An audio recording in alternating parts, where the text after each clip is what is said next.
Draupadi Murmu elected 15th President of India amid heavy cross voting. She received 64.03% of total valid votes polled. Election managers for the ruling coalition tracking the counting said that as many as 17 MPs 17 MP ਇਹਨਾਂ ਨੇ ਖਰੀਦੇ and 126 MLAs had voted across party lines for Mrs. Murmu. ਜਿੱਥੇ ਆਦੀਵਾਸੀ ਲੋਕ ਬੈਠੇ ਨੇ ਜਿਹਨਾਂ ਸਟੇਟਾਂ 'ਚ ਮੈਂ ਕਿਹਾ ਔਰ ਉਸ ਤੋਂ ਇਲਾਵਾ ਵੀ ਉਹ ਰਿਚ ਨੇ, ਉੱਥੇ ਔਰ ਨੇ ਕੁਦਰਤੀ, ਉਹਨਾਂ ਦਾ ਅੱਗੋਂ ਜਿਹੜਾ ਉਹਨਾਂ ਨੇ ਫਰਦਰ ਉਹਨਾਂ ਦਾ ਨਰਸੰਹਾਰ ਕਰਨਾ ਹੈ ਜਾਂ ਉਹਨਾਂ ਦੀ ਨਸਲਕੁਸ਼ੀ ਕਰਨੀ ਹੈ, ਉਹਨਾਂ ਨੂੰ ਡਿਸਪੋਜ਼ੈਸ ਕਰਨਾ ਹੈ। ਸੋ ਉਹਦੇ ਲਈ ਇਹਨਾਂ ਨੂੰ ਇੱਕ ਚਿਹਰਾ ਚਾਹੀਦਾ ਸੀ ਕਿ ਆਦੀਵਾਸੀ ਜੀ ਔਰਤ। ਇਹਨੂੰ ਗਵਰਨਰ ਜਦੋਂ ਲਾਇਆ ਗਿਆ ਝਾਰਖੰਡ ਦਾ ਬੀਜੇਪੀ ਵੱਲੋਂ, ਝਾਰਖੰਡ 'ਚ ਇਸ ਕਿਸਮ ਦੇ ਆਰਡੀਨੈਂਸ ਲਿਆਂਦੇ ਗਏ ਜਿਹੜੇ ਮੂਲ ਤੌਰ ਦੇ ਉੱਤੇ ਆਦੀਵਾਸੀਆਂ ਦੇ ਹੱਕਾਂ ਦੇ ਖਿਲਾਫ ਸੀ। ਇਹਨੇ ਮੂੰਹ 'ਚ ਘੁੰਗਣੀਆਂ ਪਾਈ ਰੱਖੀਆਂ। ਜਦੋਂ ਅਸੀਂ ਕਹਿੰਦੇ ਹਾਂ ਵੀ ਸ਼ੈਮ ਪ੍ਰੈਜ਼ੀਡੈਂਟ, ਉਹ ਸ਼ੈਮ ਦਾ ਮਤਲਬ ਇਹ ਹੈ ਕਿ ਉਹ ਇੱਕ ਬੁੱਤ ਰੱਖਿਆ ਹੋਇਆ। ਹਾਲਾਂ ਉਹਦਾ ਆਪਣਾ ਹਾਲ ਇਹ ਸੀ ਕਿ ਉਹ ਜਗਨਨਾਥਪੁਰੀ ਦੀਆਂ ਉਹਨੂੰ ਤਾਂ ਉਹਦੀ ਘਰ ਵਾਲੀ ਨੂੰ ਪੌੜੀਆਂ ਨਹੀਂ ਸੀ ਬ੍ਰਾਹਮਣਾਂ ਨੇ ਚੜ੍ਹਨ ਦਿੱਤੀਆਂ। ਪੁਜਾਰੀਆਂ ਨੇ ਆ ਕੇ ਰੋਕਤਾ ਵੀ ਤੂੰ ਸ਼ੂਦਰ ਹੈ, ਤੂੰ ਅੰਦਰ ਨਹੀਂ ਜਾ ਸਕਦਾ।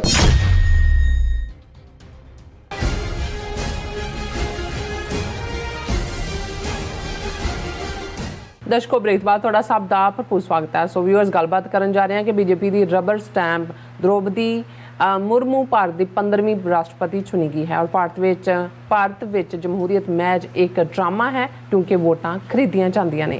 सो इस बारे आपां गलबात करन जा रहे हैं। सो असीं चाहांगे कि तुसां इस तरह बने रहना, देखण सुनने या लिखण लई तुहाडा सभ दा बहुत बहुत शुक्रिया जी। राज साहब की कहना चाहोगे?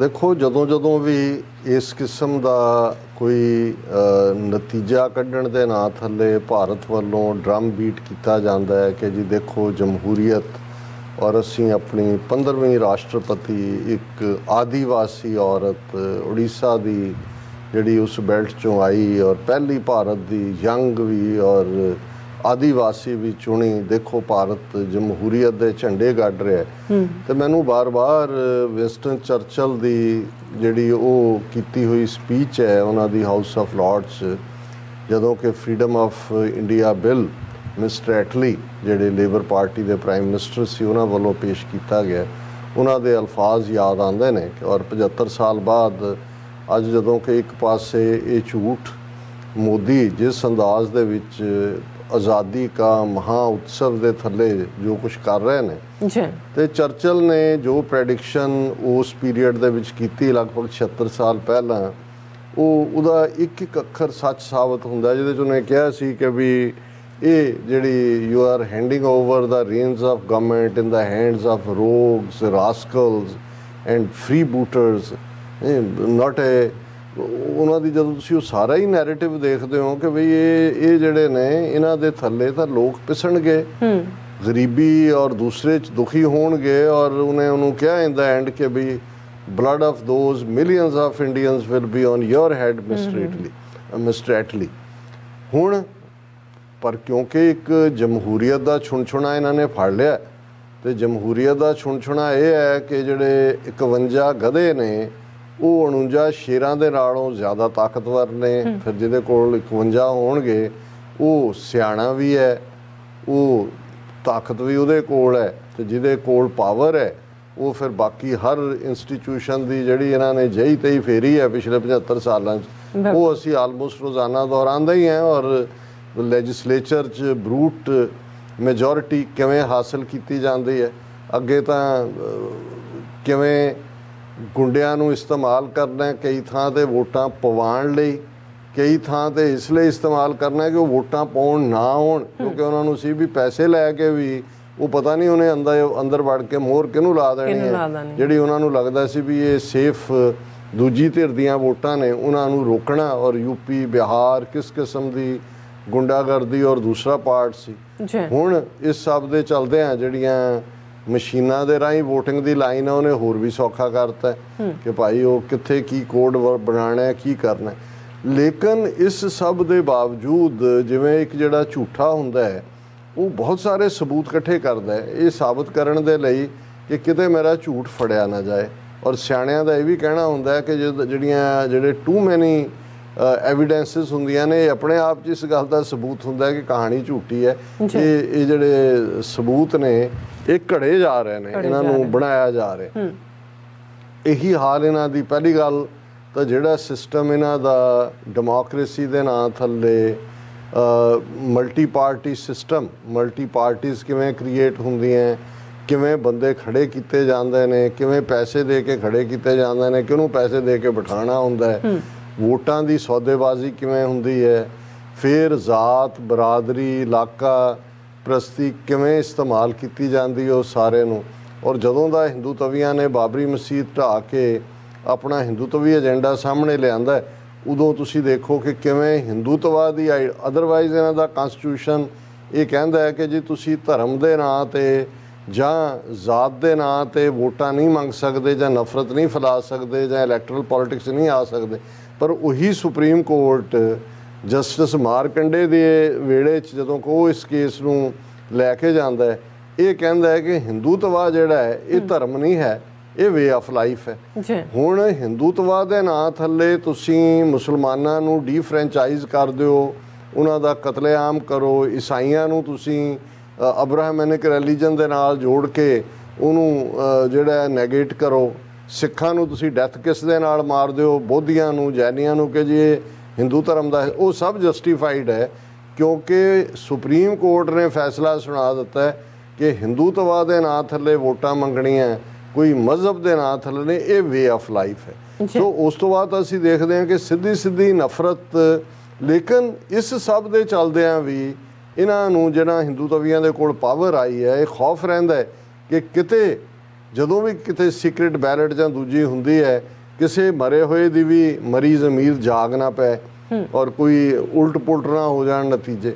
ਸੋ ਉਹਨਾਂ ਨੇ ਇਸ ਵਾਰ ਜਦੋਂ, ਕਿਉਂਕਿ ਇਸ ਤੋਂ ਪਹਿਲਾਂ ਵੀ ਜਿਹੜੇ ਮਿਸਟਰ ਕੋਵਿੰਦ ਜਿਹਨੂੰ ਰਾਸ਼ਟਰਪਤੀ ਬਣਾਇਆ, ਉਹ ਵੀ ਇਹ ਕਹਿ ਕੇ ਜੀ ਇਹ ਅਸੀਂ ਇੱਕ ਦਲਿਤ ਨੂੰ ਜਿਹੜਾ ਉਹ ਪ੍ਰੈਜ਼ੀਡੈਂਟ ਬਣਾ ਰਹੇ ਹਾਂ, ਫਸਟ ਟਾਈਮ ਅਸੀਂ ਇਹ ਕਰ ਰਹੇ ਹਾਂ। ਇਸ ਕਿਸਮ ਦੇ ਡਰਾਮੇ ਨਹਿਰੂ ਦੇ ਜ਼ਮਾਨੇ ਤੋਂ ਹੀ, ਹਾਲਾਂ ਇੰਡੀਆ ਦਾ ਪਹਿਲਾ ਜਿਹੜਾ ਪ੍ਰੈਜ਼ੀਡੈਂਟ ਹੈ ਉਹ ਡਾਕਟਰ ਰਜਿੰਦਰ ਪ੍ਰਸਾਦ ਬਣਿਆ ਜਦੋਂ 1950 ਤੋਂ ਬਾਅਦ ਰਾਸ਼ਟਰਪਤੀ ਜਿਹੜਾ ਪਹਿਲਾ ਬਣਦਾ। ਔਰ ਅਸੀਂ ਦੱਸਿਆ ਸੀ ਕਿ ਵੀ ਰਜਿੰਦਰ ਪ੍ਰਸਾਦ ਨੇ ਦਬਾਅ ਬਣਾ ਕੇ ਨਹਿਰੂ ਦੇ ਉੱਤੇ ਸੋਮਨਾਥ ਦਾ ਮੰਦਿਰ ਜਿਹੜਾ ਉਹ ਸਰਕਾਰੀ ਖਰਚ ਦੇ ਉੱਤੇ ਬਣਵਾਇਆ ਸੀ। ਫਿਰ ਇਹ ਦੱਸਣ ਲਈ ਕਿ ਜੀ ਭਾਰਤ ਦੇ ਵਿੱਚ ਜਿਹੜਾ ਅਸੀਂ ਜਿਹੜੀ ਦੂਸਰੀ ਹਿੰਦੂਆਂ ਤੋਂ ਬਾਅਦ ਦੂਸਰੀ ਵੱਡੀ ਮਾਈਨੋਰਿਟੀ ਉਹ ਤਾਂ ਮੁਸਲਮਾਨ ਨੇ। ਫਿਰ ਉਹਨਾਂ ਨੇ ਡਾਕਟਰ ਜ਼ਾਕਿਰ ਹੁਸੈਨ ਨੂੰ, ਇੰਦਰਾ ਗਾਂਧੀ ਨੇ ਐਮਰਜੈਂਸੀ ਐਲਾਨ ਤੋਂ ਪਹਿਲਾਂ ਜਿਹਨੂੰ ਬਣਾਇਆ ਔਰ ਉਸ ਨੂੰ ਬਾਅਦ ਦੇ ਵਿੱਚ ਉਹਦੀ ਵੀ ਸ਼ੱਕੀ ਹਾਲਾਤ ਦੇ ਵਿੱਚ ਮੌਤ ਹੋਈ। ਫਖਰੁਦੀਨ ਅਲੀ ਅਹਿਮਦ ਵੀ ਇੱਕ ਮੁਸਲਮਾਨ ਚੁਣਿਆ ਕਿ ਭਾਈ ਦੇਖੋ ਅਸੀਂ ਸੈਕੂਲਰ ਹੈ। ਜਦੋਂ ਵਾਜਪਾਈ ਦੀ ਸਰਕਾਰ ਬਣੀ, ਉਹਨਾਂ ਨੂੰ ਲੱਗਾ ਵੀ ਸਾਡੇ ਤੇ ਤਾਂ ਹਿੰਦੂਤਵਾ ਦਾ ਹੇਟਰੇਡ ਕਰਕੇ ਲੱਗਦਾ, ਉਹਨੂੰ ਅਬੁਲ ਕਲਾਮ ਨੂੰ ਲੱਭ ਕੇ ਲਿਆਏ, ਉਹਨੂੰ ਸਾਬਤ ਕੀਤਾ ਕਿ ਜੀ ਨਿਊਕਲੀਅਰ ਸਾਇੰਟਿਸਟ ਹੈ, ਪਤਾ ਨਹੀਂ ਕੀ ਬਣਾ ਦਿੰਦੇ ਨੇ। ਹਾਲਾਂ ਉਸ ਦੀ ਜਿਹੜੀ ਟਰਮ ਰਹੀ ਹੈ ਉਹ ਬੜੀ ਫੇਅਰ ਜਿਹੀ ਰਹੀ, ਆਮ ਲੋਕਾਂ 'ਚੋਂ ਨਿਕਲਿਆ ਹੋਇਆ ਤਮਿਲਨਾਡੂ ਦਾ ਉਹ ਇੱਕ ਸੀ। ਹਾਲਾਂ ਉਹਨੇ ਜਿਹੜਾ ਇਹਨਾਂ ਦਾ ਹਿੰਦੂਤਵਾ ਦਾ ਏਜੰਡਾ ਹੁੰਦਾ ਉਹਦੇ 'ਚ ਉਹਨਾਂ ਨੇ ਕਿਹਾ ਜੀ ਮੈਂ ਜਿਹੜੀ ਹੈ ਵੀਣਾ ਜਿਹੜੀ ਜ਼ਾਹਰ ਹੈ ਕਿ ਵੀ ਰਿਲੀਜੀਅਸ ਸਾਜ਼ ਹੈ ਉਹ ਮੈਂ ਵਜਾਉਂਦਾ ਹਾਂ, ਮੈਂ ਤਾਂ ਗੀਤਾ ਦਾ ਵੀ ਆਸ਼ਕ ਹੈ ਅਤੇ ਮੈਂ ਫਲਾਣਾ ਵੀ। ਸੋ ਜਿਸ ਕਿਸਮ ਦਾ ਹਿੰਦੂਤਵੀ ਦਾ ਉਹ ਚਾਹੁੰਦੇ ਨੇ ਕਿ ਉੱਥੇ ਮੁਸਲਮਾਨ ਜਾਂ ਸਿੱਖ ਹੋਣ, ਉਹਦੇ 'ਚੋਂ ਫਿੱਟ ਹੁੰਦਾ ਸੀ। ਔਰ ਇੱਕ ਟਰਮ ਉਹਨੂੰ ਲੰਘਾਈ, ਉਹ ਵੀ ਬੀਜੇਪੀ ਦੀ ਵਾਜਪਾਈ ਦੀ ਸਰਕਾਰ ਵੇਲੇ। ਫਿਰ ਇਹ ਦਲਿਤ ਲੱਭ ਕੇ ਲਿਆਏ ਕਿ ਜੀ ਇਹ ਦੱਸਣ ਲਈ ਕਿ ਜੀ ਹਾਲਾਂ ਜੋ ਜ਼ੁਲਮ ਉਹਨਾਂ ਦੇ ਮੁਸਲਮਾਨਾਂ, ਈਸਾਈਆਂ, ਸਿੱਖਾਂ 'ਤੇ ਚੱਲ ਰਹੇ ਨੇ, ਸਭ ਤੋਂ ਜ਼ਿਆਦਾ ਇਹਨਾਂ ਦੀ ਟਰਮ 'ਚ ਦਲਿਤਾਂ ਦੇ ਖਿਲਾਫ ਜੇ ਈਵਨ ਜਿਹੜੇ ਸ਼ਡਿਊਲ ਕਾਸਟ ਬੋਰਡ ਬਣੇ ਹੋਏ ਨੇ ਸਟੇਟਾਂ 'ਚ, ਉਹਨਾਂ ਦੀਆਂ ਕੰਪਲੇਂਟਸ ਤੁਸੀਂ ਕਲੈਕਟ ਕਰੋ ਤੇ ਮੈਕਸਿਮਮ ਉਹਨਾਂ ਦੇ ਖਿਲਾਫ। ਔਰ ਉਹ ਕਿੱਥੋਂ ਗੁਜਰਾਤ ਦੇ ਵਿੱਚ ਕੀ ਕੀਤਾ, ਉੜੀਸਾ 'ਚ ਕੀ ਕੀਤਾ, ਹਾਥਰਸ ਯੂਪੀ ਕਿਵੇਂ ਦਲਿਤ ਬੱਚੀਆਂ। ਔਰ ਲੇਕਿਨ ਤੁਸੀਂ ਇੱਕ ਰੱਖਿਆ, ਦੇਖੋ ਜੀ ਅਸੀਂ ਤਾਂ ਇੱਕ ਜਦੋਂ ਅਸੀਂ ਕਹਿੰਦੇ ਹਾਂ ਵੀ ਸ਼ੈਮ ਪ੍ਰੈਜ਼ੀਡੈਂਟ, ਉਹ ਸ਼ੈਮ ਦਾ ਮਤਲਬ ਇਹ ਹੈ ਕਿ ਉਹ ਇੱਕ ਬੁੱਤ ਰੱਖਿਆ ਹੋਇਆ। ਹਾਲਾਂ ਉਹਦਾ ਆਪਣਾ ਹਾਲ ਇਹ ਸੀ ਕਿ ਉਹ ਜਗਨਨਾਥਪੁਰੀ ਦੀਆਂ ਉਹਨੂੰ ਤੇ ਉਹਦੀ ਘਰ ਵਾਲੇ ਨੂੰ ਪੌੜੀਆਂ ਨਹੀਂ ਸੀ ਬ੍ਰਾਹਮਣਾਂ ਨੇ ਚੜ੍ਹਨ ਦਿੱਤੀਆਂ, ਪੁਜਾਰੀਆਂ ਨੇ ਆ ਕੇ ਰੋਕਤਾ ਵੀ ਤੂੰ ਸ਼ੂਦਰ ਹੈ, ਤੂੰ ਅੰਦਰ ਨਹੀਂ ਜਾ ਸਕਦਾ। ਹੁਣ ਇੱਕ ਪਾਸੇ ਉੜੀਸਾ ਹੋਏ, ਛੱਤੀਸਗੜ੍ਹ ਹੋਏ, ਝਾਰਖੰਡ ਹੋਏ, ਜਿਹੜੇ ਆਦੀਵਾਸੀ ਨੇ, ਟਰਾਈਬਲਸ ਆ ਜਿਹਨਾਂ ਨੂੰ ਮੂਲ ਨਿਵਾਸੀ ਕਹਿਣਾ ਜ਼ਿਆਦਾ ਬਣਦਾ, ਉਹਨਾਂ ਨੂੰ ਜ਼ਮੀਨਾਂ ਤੋਂ ਬੇਦਖਲ ਕੀਤਾ ਜਾ ਰਿਹਾ। ਜਿਹੜੇ ਉਹਨਾਂ ਦੇ ਹੱਕਾਂ ਲਈ ਲੜਨ ਵਾਲੇ ਨੇ ਉਹਨਾਂ ਦੇ ਉੱਤੇ ਆ ਪੈਗਾਸਸ ਨੂੰ ਇਸਤੇਮਾਲ ਕਰਕੇ ਝੂਠੇ ਕੇਸ ਬਣਾ ਕੇ ਉਹਨਾਂ ਨੂੰ ਜੇਲ੍ਹਾਂ 'ਚ ਡੱਕਿਆ ਹੋਇਆ ਹੈ, ਔਰ ਸਤਾਨ ਸਵਾਮੀ ਦੀ ਤਾਂ ਉਹਨੂੰ ਜੇਲ੍ਹ 'ਚ ਮਾਰ ਹੀ ਦਿੱਤਾ ਰੱਖ ਕੇ, ਇੱਕ ਵਿਚਾਰਾ ਬੁੱਢਾ ਵੀਲ ਚੇਅਰ ਤੇ ਬੰਦਾ ਉਹਨੂੰ ਛੱਡਿਆ ਨਹੀਂ। ਸੋ ਕਿਉਂਕਿ ਜਿਹੜਾ ਇਹਨਾਂ ਨੇ ਯਾਰੀ ਪਾਈ ਹੈ ਮਲਟੀਨੈਸ਼ਨਲਸ ਦੇ ਨਾਲ, ਜਿੱਥੇ ਆਦੀਵਾਸੀ ਲੋਕ ਬੈਠੇ ਨੇ ਜਿਹਨਾਂ ਸਟੇਟਾਂ 'ਚ ਮੈਂ ਕਿਹਾ, ਔਰ ਉਸ ਤੋਂ ਇਲਾਵਾ ਵੀ ਉਹ ਰਿਚ ਨੇ, ਉੱਥੇ ਔਰ ਨੇ ਕੁਦਰਤੀ, ਲੇਕਿਨ ਉਹ ਜੰਗਲ ਦੇ ਇਹ ਵਨਵਾਸੀ ਨੇ। ਆਦਿਵਾਸੀ ਦਾ ਮਤਲਬ ਹੀ ਇਹ ਹੈ ਕਿ ਵੀ ਸਭ ਤੋਂ ਪਹਿਲੇ ਸੋ ਉਹਨਾਂ ਨੂੰ ਡਿਸਪੋਜ਼ੈਸ ਕਰ ਰਹੇ ਨੇ, ਉਹਨਾਂ ਨੂੰ ਨਵੀਂ ਸਿਵਲਾਈਜੇਸ਼ਨ ਜਾਂ ਹਿੰਦੂਤਵਾ 'ਚ ਲਿਆਉਣ ਦੇ ਨਾਂ ਥੱਲੇ ਉਹਨਾਂ ਦੇ ਹਜ਼ਾਰਾਂ ਬੱਚਿਆਂ ਨੂੰ ਘਰਾਂ 'ਚੋਂ ਚੁੱਕ ਚੁਕਾ ਕੇ ਜਿਹੜੀਆਂ RSS ਨੇ ਆਪਣੀਆਂ ਸ਼ਿਸ਼ੂ ਭਾਰਤੀ ਇੰਸਟੀਚਿਊਟਸ ਬਣਾਈਆਂ ਉਹਨਾਂ ਦੇ ਵਿੱਚ ਦਾਖਲ ਕਰਦੇ ਨੇ। ਹੁਣ ਉਹਨਾਂ ਦਾ ਅੱਗੋਂ ਜਿਹੜਾ ਉਹਨਾਂ ਨੇ ਫਰਦਰ ਉਹਨਾਂ ਦਾ ਨਰਸੰਹਾਰ ਕਰਨਾ ਹੈ ਜਾਂ ਉਹਨਾਂ ਦੀ ਨਸਲਕੁਸ਼ੀ ਕਰਨੀ ਹੈ, ਉਹਨਾਂ ਨੂੰ ਡਿਸਪੋਜ਼ੈਸ ਕਰਨਾ। ਸੋ ਉਹਦੇ ਲਈ ਇਹਨਾਂ ਨੂੰ ਇੱਕ ਚਿਹਰਾ ਚਾਹੀਦਾ ਸੀ ਕਿ ਆਦੀਵਾਸੀ ਜੀ ਔਰਤ। ਔਰ ਇਸ ਗੱਲ ਦਾ ਧਿਆਨ ਰਹੇ ਕਿ ਬੀਬੀ ਜਿਹੜੀ BJP ਪਹਿਲਾਂ ਕੌਂਸਲਰ ਬਣੀ, ਝਾਰਖੰਡ 'ਚ BJP ਦੀ MLA ਵੀ ਰਹੀ, ਵਜ਼ੀਰ ਵੀ, ਜਿਹੜੀ ਹੈ ਉੜੀਸਾ ਦੇ ਨਾਲ ਇਹਦਾ ਉੜੀਸਾ ਝਾਰਖੰਡ ਨਾਲ ਹੀ ਨੇ ਲੱਗਦਾ। ਉੜੀਸਾ ਦੇ ਵਿੱਚ ਇਹਦਾ ਜਨਮ ਭੂਮੀ ਹੈ, ਸੰਥਲ ਕੇ ਕੀ ਉਹ ਇਲਾਕਾ ਹੈ। ਲੇਕਿਨ ਇਹਨੂੰ ਗਵਰਨਰ ਜਦੋਂ ਲਾਇਆ ਗਿਆ ਝਾਰਖੰਡ ਦਾ BJP ਵੱਲੋਂ, ਝਾਰਖੰਡ 'ਚ ਇਸ ਕਿਸਮ ਦੇ ਆਰਡੀਨੈਂਸ ਲਿਆਂਦੇ ਗਏ ਜਿਹੜੇ ਮੂਲ ਤੌਰ ਦੇ ਉੱਤੇ ਆਦੀਵਾਸੀਆਂ ਦੇ ਹੱਕਾਂ ਦੇ ਖਿਲਾਫ ਸੀ। ਇਹਨੇ ਮੂੰਹ 'ਚ ਘੁੰਗਣੀਆਂ ਪਾਈ ਰੱਖੀਆਂ। ਪਰ ਝਾਰਖੰਡ ਦੇ ਜਦੋਂ ਲੋਕਾਂ ਨੇ, ਆਦੀਵਾਸੀਆਂ ਨੇ ਸਟਰਗਲ ਕੀਤੀ ਤੇ ਇਹਨਾਂ ਨੂੰ ਮਜਬੂਰ ਹੋਣਾ ਪਿਆ, ਜਿਹੜੀ ਉੱਥੇ ਸਰਕਾਰ ਸੀ ਉਹ ਵਾਪਸ ਲੈਣ ਦੇ ਉੱਤੇ ਜੋ ਇਹ ਬਿੱਲ ਲਿਆ ਕੇ ਉਹਨੂੰ ਕਾਨੂੰਨ ਬਣਾਉਣਾ ਚਾਹੁੰਦੇ ਸੀ। ਸੋ ਇਹ ਬੈਕਗਰਾਊਂਡ ਦੇਣੀ ਜ਼ਰੂਰੀ ਹੈ ਕਿ ਵੀ ਕਿਵੇਂ। ਔਰ ਲੇਕਿਨ ਜਦੋਂ ਇਹਦਾ ਨੋਮੀਨੇਸ਼ਨ ਅਨਾਊਂਸ ਕੀਤੀ ਗਈ, ਉਦੋਂ ਲਗਭਗ ਇਹ ਲੱਗਦਾ ਸੀ ਕਿ ਜਿਹੜਾ ਕੈਂਡੀਡੇਟ ਆਪੋਜੀਸ਼ਨ ਨੇ ਲਿਆਂਦਾ ਹੈ ਯਸ਼ਵੰਤ ਸਿਨਹਾ, ਉਹ ਵਾਜਪਾਈ ਸਰਕਾਰ ਵੇਲੇ ਮਿਨਿਸਟਰ, ਸਾਬਕਾ IAS ਰਿਹਾ, ਬੜਾ ਵੋਕਲ, ਬੜਾ ਫੇਅਰ, ਔਰ ਕਸ਼ਮੀਰ ਦੇ ਮੁੱਦੇ ਦੇ ਖਿਲਾਫ ਆਰਟੀਕਲ 370 ਕਿਉਂ ਖਤਮ ਕੀਤਾ, 35A, ਹਾਲਾਂ ਇੰਡੀਅਨ ਹਿੰਦੂਤਵੀ ਨੈਸ਼ਨਲਿਸਟ ਜਿਹੜੇ ਵੀ ਉਸ ਏਜੰਡੇ ਥੱਲੇ ਰਹੇ ਨੇ। ਪਰ BJP ਨੇ ਕਿਵੇਂ, ਜਦੋਂ ਅਸੀਂ ਕਹਿੰਦੇ ਹਾਂ ਵੀ ਸ਼ੈਮ ਡੈਮੋਕ੍ਰੇਸੀ ਹੈ, ਉਹਨਾਂ ਨੂੰ ਇਹ ਪਤਾ ਸੀ ਕਿਉਂਕਿ ਇਹਨਾਂ ਚੋਣਾਂ ਦੇ ਵਿੱਚ ਰਾਸ਼ਟਰਪਤੀ ਦੀ ਜਿਹੜੇ ਆਮ ਲੋਕ ਵੋਟ ਨਹੀਂ ਪਾਉਂਦੇ ਹੈ। ਅਮਰੀਕਾ ਵਾਂਗ ਨਹੀਂ ਹੈ ਕਿ ਡਾਇਰੈਕਟ ਹਰ ਸਿਟੀਜ਼ਨ ਪ੍ਰੈਜ਼ੀਡੈਂਟ ਦੇ ਵਿੱਚ ਸ਼ਾਮਲ ਹੁੰਦਾ ਹੈ। ਇਨਡਾਇਰੈਕਟ ਰਿਪਰੈਜ਼ੈਂਟੇਸ਼ਨ ਹੈ, MLA MP ਜਾਂ ਜਿਹੜੇ ਲੈਜਿਸਲੇਟਿਵ ਕਾਉਂਸਲ ਨੇ ਜਿਹਨਾਂ ਸਟੇਟਾਂ 'ਚ MLC ਜਿਹਨਾਂ ਨੂੰ ਕਿਹਾ ਜਾਂਦਾ, ਉਹਨਾਂ ਦੀਆਂ ਵੋਟਾਂ ਹੁੰਦੀਆਂ। ਹੁਣ ਉਹ ਬਰਾਬਰ ਜੇ 'ਚ ਬਣਦੀਆਂ ਸੀ। ਔਰ ਜਿਸ ਕਿਸਮ ਦੀ ਇਹਨਾਂ ਦੀਆਂ ਨੀਤੀਆਂ ਨੇ, ਆਪੋਜੀਸ਼ਨ ਇਹ ਦੇਖਦੀ ਸੀ ਕਿ ਜੇ ਕੁਛ ਨੇ ਜ਼ਮੀਰ ਦੀ ਆਵਾਜ਼ ਦੇ ਉੱਤੇ ਵੋਟਾਂ BJP ਖੈਮੇ 'ਚੋਂ ਵੀ ਪਾ ਦਿੱਤੀਆਂ ਤੇ ਇਹਨਾਂ ਦੀ ਕੈਂਡੀਡੇਟ ਹਾਰ ਵੀ ਸਕਦੀ ਹੈ। ਸੋ ਉਹਨਾਂ ਨੇ ਕਿਵੇਂ ਚਾਣਕਿਆ ਨੇ, ਅਮਿਤ ਸ਼ਾਹ ਔਰ ਇਹਨਾਂ ਦੇ ਸਾਰੇ ਨਾਗਪੁਰੀਆਂ ਨੇ ਫਿਰ ਇੱਕ ਸਕੀਮ ਰਚੀ। ਪਹਿਲਾਂ ਤਾਂ ਉਹਨਾਂ ਨੇ ਮਹਾਰਾਸ਼ਟਰ ਨੂੰ ਟੋਪਲ ਕੀਤਾ। ਸ਼ਿਵ ਸੈਨਾ ਦੀ ਹਕੂਮਤ ਸੀ, ਜ਼ਾਹਰ ਹੈ ਕਿ ਵੀ ਆਪੋਜੀਸ਼ਨ ਦੇ ਉਹਨਾਂ ਨੇ ਕੈਂਡੀਡੇਟ ਨੂੰ ਯਸ਼ਵੰਤ ਸਿਨਹਾ ਨੂੰ ਪਾਣੀ ਸੀ। ਅੱਧਿਓਂ ਜ਼ਿਆਦਾ ਉਹਨਾਂ ਦੇ MLA ਪੱਟ ਕੇ ਜਿਹੜਾ ਹੈ ਉਹ ਮਿਸਟਰ ਸ਼ਿੰਦੇ ਨੂੰ ਚੀਫ ਮਿਨਿਸਟਰ ਬਣਾ ਦਿੱਤਾ। ਅੱਧਿਓਂ ਜ਼ਿਆਦਾ ਉਹਨਾਂ ਦੇ MP ਪੱਟ ਕੇ ਪਾਰਲੀਮੈਂਟ ਦੇ ਵਿੱਚ ਉਹਨਾਂ ਦੇ ਗਰੁੱਪ ਨੂੰ ਰੈਕਗਨਾਈਜ਼ ਕਰ ਲਿਆ। ਫਿਰ ਹੌਲੀ ਉਹਨਾਂ ਨੇ ਕਿਵੇਂ ਸਟੇਟਾਂ ਦੇ ਵਿੱਚ ਖਰੀਦੇ। ਯਸ਼ਵੰਤ ਸਿਨਹਾ ਨੇ ਕਿਹਾ ਸੀ ਕਿ ਕਿਵੇਂ ਮੱਧ ਪ੍ਰਦੇਸ਼ 'ਚ ਜਿਹੜੇ 23 ਕਾਂਗਰਸ ਦੇ ਟਰਾਈਬਲ ਬੈਲਟ 'ਚੋਂ ਆਉਣ ਵਾਲੇ ਉਹਨਾਂ ਨੂੰ ਕਰੋੜਾਂ ਰੁਪਏ ਪੇਸ਼ ਕੀਤੇ ਗਏ। ਔਰ ਅੱਜ ਜਦੋਂ ਉਹਦੇ ਇਲੈਕਸ਼ਨ ਰਿਜ਼ਲਟ ਸਾਹਮਣੇ ਆਏ ਨੇ ਤੇ ਜਿਹੜੀ 50-50 ਦੇ ਉੱਤੇ ਆਲਮੋਸਟ ਵੋਟਿੰਗ ਸੀ। ਔਰ ਇਹ ਹੈ ਕਿ Draupadi Murmu elected 15th president of India amid heavy cross voting. ਹੁਣ ਕ੍ਰਾਸ ਵੋਟਿੰਗ ਇਹ ਹੈ ਕਿ ਇਹਨਾਂ ਦੇ ਖੈਮੇ ਵਾਲਿਆਂ ਨੇ ਤਾਂ ਦੂਜੇ ਨਹੀਂ ਪਾਈ ਹੈ, ਲੇਕਿਨ ਕਿਵੇਂ ਇਹਨਾਂ ਨੇ ਵੋਟਾਂ ਖਰੀਦੀਆਂ। She received 64.03% of total valid votes polled. ਹੁਣ 64% ਵੋਟਾਂ। ਔਰ ਕਿੱਥੇ ਕ੍ਰਾਸ ਜਿਹੜੀ ਹੈ ਵੋਟਿੰਗ ਦੇ ਨਾਂ ਥੱਲੇ ਇਹਨਾਂ ਨੇ ਵੋਟਾਂ ਖਰੀਦੀਆਂ, ਉਹਦੀ ਡੀਟੇਲ ਇਹਨਾਂ ਦੇ ਆਪਣੇ ਮੀਡੀਆ ਨੇ ਹੀ ਦਿੱਤੀ ਹੈ ਕਿ ਭਾਈ ਕ੍ਰਾਸ ਵੋਟਿੰਗ ਕੀ ਹੈ। Election managers for the ruling coalition tracking the counting said that as many as 17 MPs 17 MP ਇਹਨਾਂ ਨੇ ਖਰੀਦੇ and 126 MLAs had voted across party lines for Mrs. Murmu। 126 MLA ਜਿਹੜੇ ਖਰੀਦੇ ਗਏ, 17 MP apart from 22 MLAs in Assam ਜਿਹੜੇ ਖਰੀਦੇ ਗਏ, ਉਹਨਾਂ ਚੋਂ 22 MLA ਅਸਾਮ ਦੇ ਨੇ। NDA claimed that Bihar saw 6 MLAs cross vote। Bihar 'ਚੋਂ 6 MLA ਖਰੀਦੇ, ਗੁਜਰਾਤ 'ਚੋਂ ਉਹਨਾਂ ਨੇ 10 ਖਰੀਦੇ।